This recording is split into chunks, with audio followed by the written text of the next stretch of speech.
Hey everybody, this is DB Mogul from realpropertysystems.com and the Real Estate Investing channel. And this is Finding Real Estate Investments 103. And back in the previous videos, I talked about finding a deal for your investments, and the most basic one is to simply negotiate your real estate purchase for the right price, for a price that amounts to being a discount from what the market is generally bearing.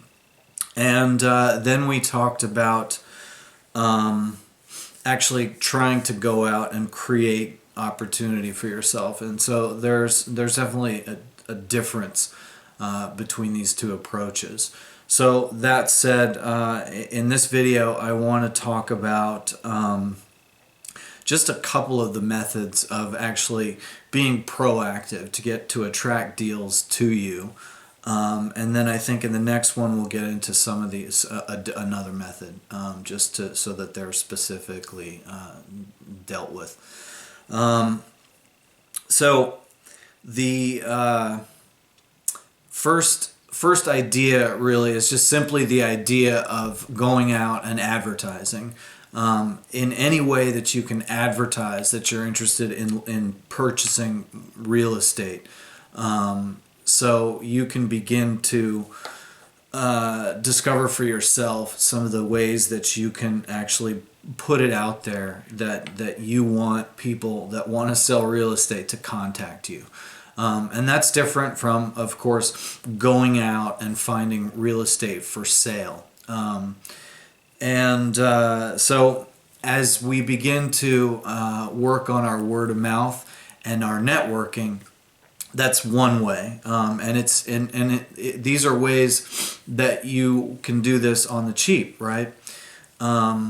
Certainly you could spend a lot of money advertising, but when you're first starting out, you're going to want to find ways to attract sellers to you that is cost effective and on the cheap.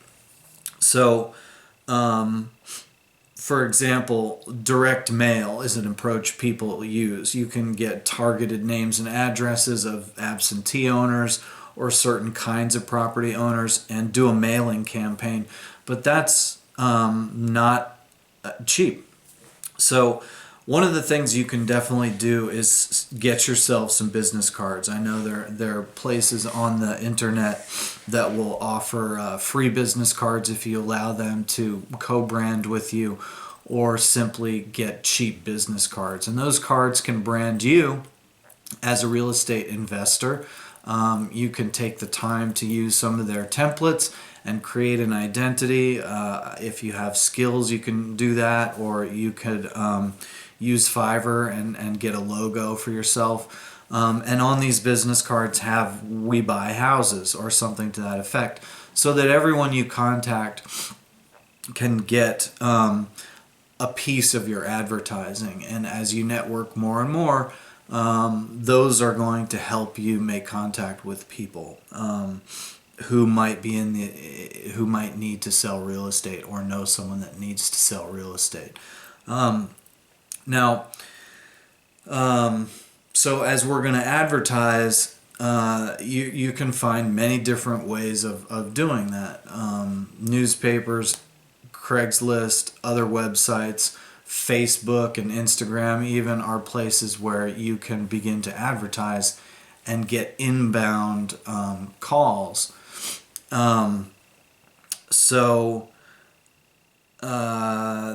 That's really something that you can put some effort into and do it quite cheaply. Think about bandit signs, which I know oftentimes they're not legal in certain cities and towns, so you want to make sure you know what you're doing. But the principle here is what I think I want to talk about the most, and that is simply getting people who need to sell to make contact with you. So the advantage there is that you're essentially creating a deal or an opportunity where one doesn't exist. So there's definitely less competition, and perhaps more opportunity to create the purchase of real estate at a discount. So just to review, get some business cards. Think about putting signs up that say "We buy houses," and advertising in the newspaper is relatively inexpensive, and on internet forums and places where you can get a classified ad for very little. So that said, what do you do when you get the call? That is what you're going to have to begin to learn and execute. When somebody calls and says, "I saw your ad, you buy houses," the impression that they have from your advertising is that you are ready to make a quick real estate deal. So you have to be ready to make a quick real estate deal, meaning you need to have your funding lined up, you need to have your finances ready to make a deal with someone, or at least create the impression that you do and talk and act like you do. So when somebody calls you, you're going to want to find out everything you can about their particular situation.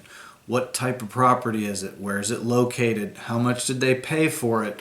What's the condition of the property? And if you can, find out their motivation for selling. And you're going to take all of that information and vet it and see if you're going to, pursue this particular lead.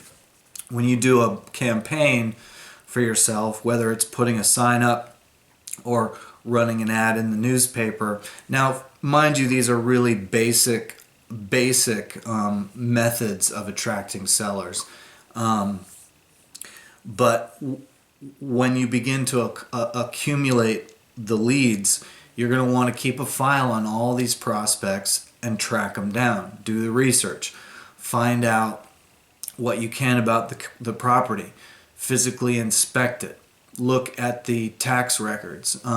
Find out what the seller owes in terms of mortgages, and get a decent value in mind for the property. And then you can begin to talk to the seller about potentially making an offer. So we're going to get more into all of that, but this was Finding Real Estate Deal 103.